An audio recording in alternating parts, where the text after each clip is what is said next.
कहा सभा में मर्दांगी की बात की और कायदा सुव्यवस्था की बात की। जो मुख्यमंत्री महाराष्ट्र का मर्दांगी की बात करता और ना मर्दांगी जैसे काम करता, जो एक महिला को राजद्रोह का गुना दाखिल करके जेल में डालता, लॉकअप में डालता और बोलता है हनुमान चालीसा यहाँ महाराष्ट्र में पढ़ने की जरूरत क्या है। और मुझे लगता है कि आज मुख्यमंत्री जिस तरीके से बात कर रहे थे कल, ऐसा लग रहा था किसी ने उनको डिक्टेशन दिया है कि इसके बाहर अगर तुमने बोला तो कल तुम मुख्यमंत्री रहेंगे या नहीं रहेंगे। इस प्रकार का लाचारी का भाषण कल रैली में उन्होंने संबोधित किया। और मुझे इसमें एक बहुत ये है कि इतनी लाचार सभा कि महाराष्ट्र के डेवलपमेंट के लिए बात किया नहीं, महाराष्ट्र के विकास के लिए बात किया नहीं।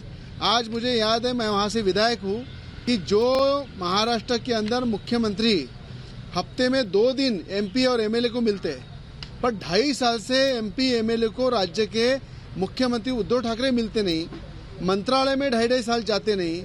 और शिव भोजन थाली का नाम लेके जो भ्रष्टाचार शिव भोजन थाली में महाराष्ट्र में हुआ है, वो इतना बड़ा स्कैम है कि आने वाले समय में मुझे याद है बाला साहब ने वड़ा पाव निकाला था, शिव वड़ा पाव। वो शिव वड़ा पाव हर गरीब एक वड़ा पाव खाके अपनी मजदूरी करता था, काम करता था। पर आज महाराष्ट्र के अंदर शिव भोजन थाली जो है ये एक कॉन्ट्रैक्टर का भ्रष्टाचार का अड्डा हो गया है, जो सिर्फ बिल निकालते, फोटो निकालते और फोटो निकाल के बिल निकालते हैं और शिव भोजन थाली का बोर्ड लगाया जाता है, पर अंदर किधर भी शिव भोजन थाली रहती नहीं। ऐसी शिव भोजन थाली भी एक भ्रष्टाचार का माध्यम मुख्यमंत्री उद्धव ठाकरे ने महाराष्ट्र में बनाया। और वहाँ पे आज मुझे मालूम है जिस तरह से उन्होंने देवेंद्र फडणवीस जब मुख्यमंत्री थे उन्होंने जो महाराष्ट्र में काम किया, आज भी लोग महाराष्ट्र की याद करते हैं कि देवेंद्र फडणवीस जैसा मुख्यमंत्री महाराष्ट्र में चाहिए। और आज उद्धव ठाकरे बोलते हैं उनके विरोध में जिस तरह से टिप्पणी कर रहे हैं, मुझे लगता है थोड़ा सा भी कुछ तुम्हारे में होगा तो उनके नखून की भी बराबरी काम के माध्यम से देवेंद्र फडणवीस के नखून की बराबरी तो भी करके बताओ। क्योंकि आज जिस तरह से आपने सिर्फ आरोप किया है 2.5 साल में, पर कभी काम नहीं किया, ऐसी परिस्थिति महाराष्ट्र में की है। और देश के प्रधानमंत्री मोदी जी के बारे में बोलते, अरे आप ही लोगों ने बोला था स्टेज पे बार बार, जब तक सूरज चांद रहेगा मोदी जी हमेशा साथ रहेंगे, मोदी जी के साथ हम रहेंगे। और आज मोदी जी का विरोध करते। अरे पूरे देश को मालूम है कि विधानसभा तुम कैसे लड़े, लोकसभा कैसे लड़े, किस तरह से तुम्हारी सीटें चुन के आई। लोकसभा में तुम्हारे 17-18 खासदार जाते, कभी सपने में भी तुमने सोचा नहीं था। सिर्फ मोदी जी का फोटो लगा के तुमने वहाँ वोट मांगे और उसी मोदी जी के साथ गद्दारी करके भाजपा के पीठ पे खंजीर खुपस के तुम मुख्यमंत्री बने। अरे जो आज बाला साहब ने कभी जीवन में सोचा नहीं कि कांग्रेस के साथ बैठ के सरकार बनाएंगे। बाला साहब ने आखिरी तक यही बोला, जिस दिन कांग्रेस के दरवाजे में मैं जाऊंगा उस दिन शिवसेना पार्टी बंद कर दूंगा। वो बाला साहब के विचार तुमने गड्ढे में डाले और आज खुद के स्वार्थ के लिए और खुद के पद के लिए आप मुख्यमंत्री पद का वहाँ पे भोग रहे। और ये मुझे मालूम है कि कश्मीरी पंडितों का जो बलिदान है उनका व्यर्थ नहीं जाना चाहिए। इसलिए बाला साहब ने हमेशा बोला है कश्मीर को न्याय मिलना चाहिए। उस कश्मीर को न्याय देने का काम मोदी जी ने किया।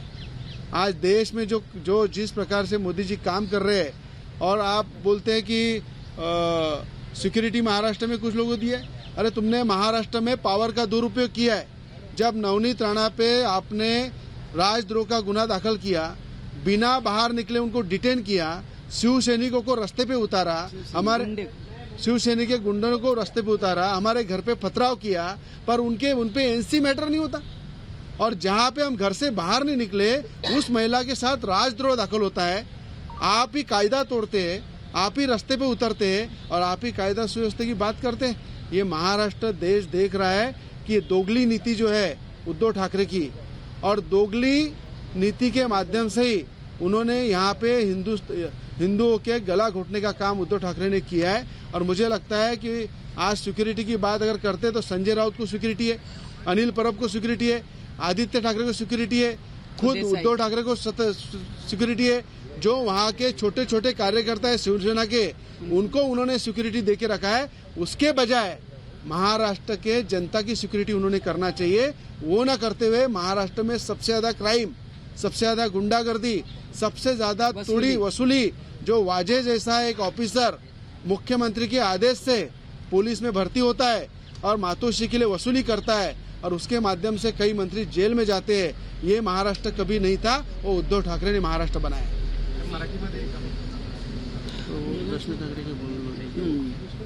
तो राणा दंपत्ति को यहाँ पर आपने सुना। देखिए, नवनीत राणा ने निशाना साधा सरकार पर और ये कहा कि किस तरह से काम किया जा रहा है। बेरोजगारी कितनी ज्यादा बड़ी है वो किसी से छुपा हुआ नहीं है। जो वादे यहाँ पर जो दावे किए गए थे वो सिर्फ कोरे थे, कुछ नहीं किया गया है सरकार की ओर से। मुझे ये कहा जाता है कि आप महाराष्ट्र में हनुमान चालीसा नहीं पढ़ सकती हैं। उद्धव ठाकरे कहते हैं कि आप कश्मीर जाएं, वहां पर जाकर पढ़ें। अगर मैं जम्मू कश्मीर में जाकर पढ़ सकती हूं तो महाराष्ट्र में क्यों नहीं? महाराष्ट्र की बेटी हूं। आखिर इस तरह से बयानबाजी क्यों की जाती है? नवनीत राणा ये कहती नजर आई कि वो भागने वाली नहीं है।